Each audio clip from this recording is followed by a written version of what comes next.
Assalamualaikum, selamat pagi dan salam Malaysia Madani. Bersama saya Abang Muasli, Abang Abdul Samad dalam Berita Pagi Sarawak.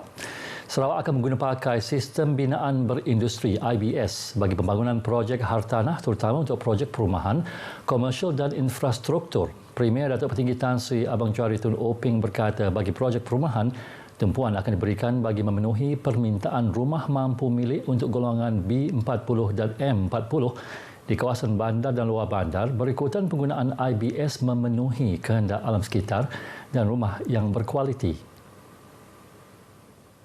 Satu projek yang akan menggunakan IBS ini ialah di depo, Jalan Depo. Kita akan membangunkan mixed development di Jalan Depo. Dan juga pembangunan perkampungan, pembesaran kampung, termasuklah di bawah bandar yang kita akan bangunkan, macam di Kabung kita akan gunakan ini, dan juga di kawasan kampung Pasarjaya. Katanya sekitar 1,500 hingga 2,000 unit rumah mampu milik disasarkan dibina menggunakan sistem tersebut. Premier menyatakan demikian dalam sidang media selepas merasmikan kilang IBS LCDS CTR Teknologi Sdn Berhad LCTSB bernilai RM29 juta di Kuching. LCTSB merupakan syarikat berkaitan kerajaan yang ditubuhkan untuk mempromosi dan mempertingkatkan penggunaan IBS bagi pembangunan hartanah di negeri ini. Premier turut mencadangkan agar kilang serupa dibangunkan di kawasan tengah Sarawak bagi memenuhi bekalan komponen IBS bagi pembangunan rumah di Bintulu, khususnya Jepak, Miri, Limbang dan Lawas. Sejumlah 1.3 juta hektar tanah hak adat Bumi Putra NCR di Sarawak telah dilaksanakan pengukuran perimeter secara en blok di bawah Seksyen 6 Kanun Tanah Negeri KTN. Timbalan Premier Datuk Ahmad Douglas Ugah Embas berkata keluasan tersebut daripada anggaran 2 juta tanah berkenaan. Beliau memberitahu demikian sebelum menyampaikan pampasan berjumlah RM3.171 juta kepada 59 pemilik tanah NCR dari 2 kawasan di Betong yang tanah mereka diambil untuk pembinaan 2 projek jalan raya. Beliau mendedahkan bagi bahagian Betong sahaja sebanyak 14,322 hektar tanah telah disukat dan lebih 85,000 hektar telah diwartakan di bawah Seksyen 6 KTN setakat ini.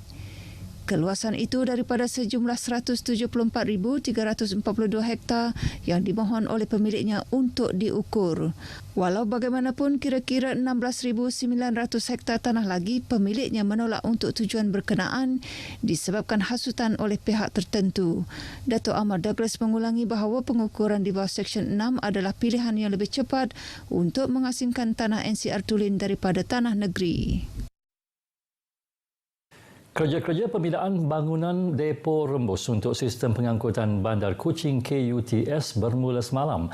Menteri Pengangkutan Sarawak Datuk Seri Lee Kim Shin memberitahu projek yang terbahagi kepada 5 komponen sebenarnya telah berada dalam pelbagai peringkat kemajuan dari 13 hingga 70%. Antara kerja-kerja yang telah dilakukan sebelum ini ialah peletakan geotekstil, pemasangan prefabricated vertical drain dan kerja-kerja penambakan pasir. Beliau memberitahu pemberita selepas melawat projek dan menyaksikan kerja penanaman cerucuk bagi pembinaan depo itu di Kota Semarahan. Datuk Seri Lee berharap pihak kontraktor mematuhi jadual pelaksanaan projek yang dijangka siap penghujung tahun hadapan. Ia bagi membolehkan pelaksanaan fasa seterusnya bagi KUTS. KUTS dijangka beroperasi pada awal 2026 selepas tempoh percubaan dijalankan. Projek bernilai RM260 juta tersebut merupakan nadi bagi operasi KUTS yang merangkumi beberapa komponen antaranya pusat kawalan operasi dan bengkel mekanikal pusat sistem transit aliran otomasi ART. Suruhanjaya Pencegahan Rasuah Malaysia SPRM masih lagi menjalankan siasatan terhadap isu berkaitan penganugerahan kontrak perolehan syarikat Spanco Sdn Berhad Spanco yang membekal dan menguruskan kenderaan kerajaan. Bercakap kepada pemberita di Kuching, Ketua Pesuruhjaya SPRM Tan Sri Azam Baki memberitahu semua pihak yang terlibat dalam membuat keputusan ke atas penganugerahan kontrak tersebut akan dipanggil untuk membantu siasatan. Jelasnya perkara itu adalah susulan daripada serbuan yang dilakukan oleh SPRM ke atas kediaman dan syarikat milik seorang ahli perniagaan berusia lingkungan 70-an selain pembekuan akaun bank bernilai jutaan ringgit sebelum ini. Yang mana isu ni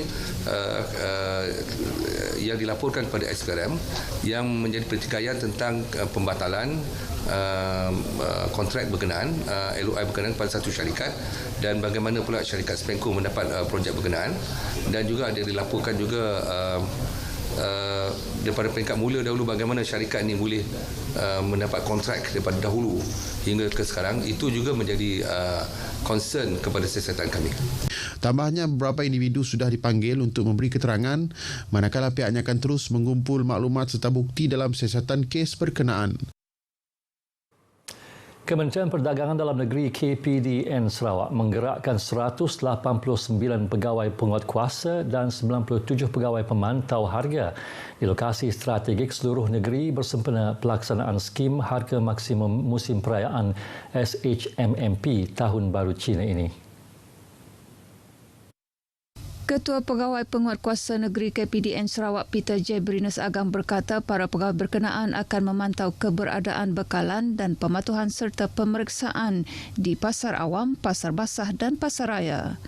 Pemantauan dijalankan bagi mengesan ketidakpatuhan atau menyiasat aduan pengguna supaya mana-mana ketidakpatuhan oleh peniaga boleh diambil tindakan mengikut perundangan yang telah ditetapkan.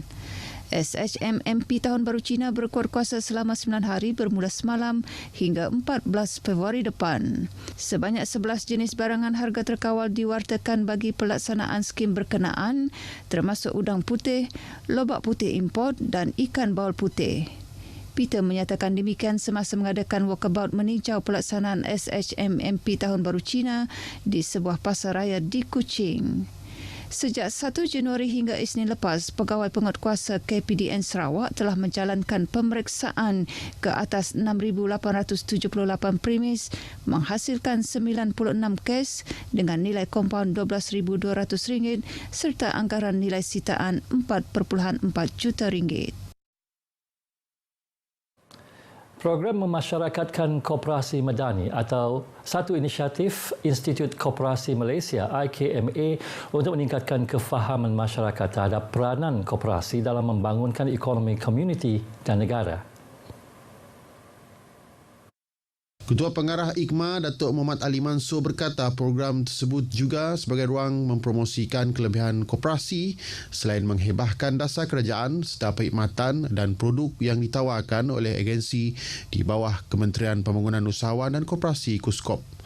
Program pembangunan modal insan di samping menyebarluaskan informasi berkaitan bantuan pembangunan perniagaan dan pelbagai program sokongan juga antara agenda IKMA tahun ini. Datuk Muhammad Ali berucap pada penutupan program Turun Padang ke arah memasyarakatkan koperasi Maskop Madani 2024 di Miri.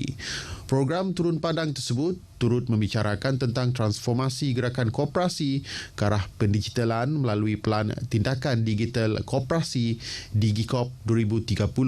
Program berkenaan dihadiri oleh ahli-ahli koperasi dari Bintulu, Miri, Limbang dan Lawas. Berita Pagi Sarawak berakhir di sini. Seterusnya ikuti Stadium RTM selepas ini untuk perkembangan sukan tanah air dan antarabangsa. Saya Abang Muasli Abang Abdul Samad, dari sungai hingga segara, Palestin pasti merdeka.